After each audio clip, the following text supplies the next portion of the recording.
Hey there everyone, Jason DePaola here from the Edge Strength and Conditioning. In this video I want to talk about a few things that I see in the gym that's cropping up quite a lot in the last couple of years. A couple of exercises that in my opinion are just getting overused. Now one of them is burpees. Now I've gone on about burpees before, I don't use them in any of my workouts anymore. If you wish to do them they're great, but in my opinion I've seen PTs chuck them into other people's workouts, and it's either because they don't know how to use them, the lack of knowledge of a burpee, or it's just laziness. They just chuck it in at the end of a workout as a finisher or something like that because it's conditioning or functional stuff. Now that's one exercise I think that's just getting used too much. Now another exercise that I think is being used quite a lot is Olympic lifts. Now I see Olympic lifts being popularised the last couple of years because of a certain brand of fitness that I'm not going to mention here, but are using them in their workout plans. Now Olympic lifts are good if you're doing 1 or 2 reps at a time, but high rep Olympic lifts, in my opinion, I don't think ordinary people should be doing. Olympic lifts are a highly technical exercise, and like I said, I don't think the ordinary person who's got an office job should be going into the gym with a PT. Sometimes with the lack of knowledge how to use, how to perform and cue up Olympic lifts, like barbell snatches properly. I've seen in the past a PT getting their client within a couple of sessions doing Olympic snatches, Olympic clean and presses and clean and jerks. They don't need it. As a rule, I don't really get my clients doing barbell snatches. Going overhead with velocity doesn't seem like a great idea with just ordinary people. Most of them are going to have cranky shoulders and may not have the best mobility, so and I just don't think it's a really good thing. Now if your trainer does put those into your workout routines, you have got the right to ask them, why am I doing this exercise? And if they don't give a relatively good answer, or they say, oh, it's just a fun thing, or it's going to get you lean or whatever, and give you just a non-answer, they really, in my opinion, don't know what they're doing. Either they don't know how to do Olympic lifts properly, or it's just an easy way to do spin out a sort of workout for an hour.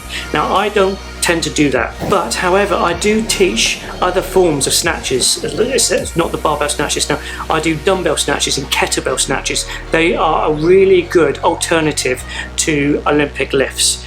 Dumbbell or kettlebell snatches require less mobility demands, and actually is a little bit more functional. I don't like the word use of functional than barbell lifts because or barbell snatches, because whenever during the day or whenever you're like working or at play are you going to do a barbell snatch with anyone? You're more likely to lift up a box with one hand and put it on a shelf. That's more relative of what you're going to be doing throughout a day, your everyday life. That's why I say dumbbell, kettlebell snatches are a good thing to do if you have got not the mobility, but you have got the strength to do this. Now, if you are a young athlete and you want to develop power, yes, Olympic lifts are a good thing, but if you're younger enough to do it, and it does take a long time, because Olympic lifts does take a long time, because it's technically very, very difficult to do. It does take a long time to learn. It is a very technical exercise, and I don't believe everyone should be doing those. Young athletes that want to develop power, yes, Olympic lifts are good. Olympic hangs and cleans and presses to that, and maybe clean and jerks, yes, they are really good. But for the everyday person that's coming into the gym, I don't think Olympic lifts are a great alternative to just having a proper strength and conditioning workout. Just stick to a strength program that will be like much safer for you, and then if progression stalls, then we can make adjustments. If you can't do something properly or your technique goes, we can regress it a little bit, and when you get stronger we can progress it afterwards. A good strength program with movement patterns like I've said, hinges, squats, push-pull, a core and a carry is going to be much more better for you. Yes, I want the person or my client to have a little bit of discomfort because I want them to feel like they are being pushed and they are getting stronger. I want you, the client, or whoever, to enjoy the process, and I want them to keep focusing on getting stronger, not the sort of Olympic snatches where your central nervous system will fry out within a couple of reps, and then you've got long periods of standing around resting, and then within an hour you don't feel like you've done a lot. The central nervous system will fry out quite quickly during Olympic snatches. That's why I don't like doing high rep Olympic snatches or Olympic lifts for time. I just don't think they're beneficial to people. A good strength program is what you really need, and an alternative to barbell lifts like kettlebell snatches, kettlebell clean and presses are good. There are alternatives to Olympic lifts. Now, I'm not dissing Olympic lifts enough, but what I do, I use my Landmine and Landmine attachments for Olympic lifts. Now, I'm putting a video in here now. You'll be able to see that Olympic lifts with a Landmine can be a better alternative to snatches and clean and presses. There's different things like split jerk variations, clean and press variations.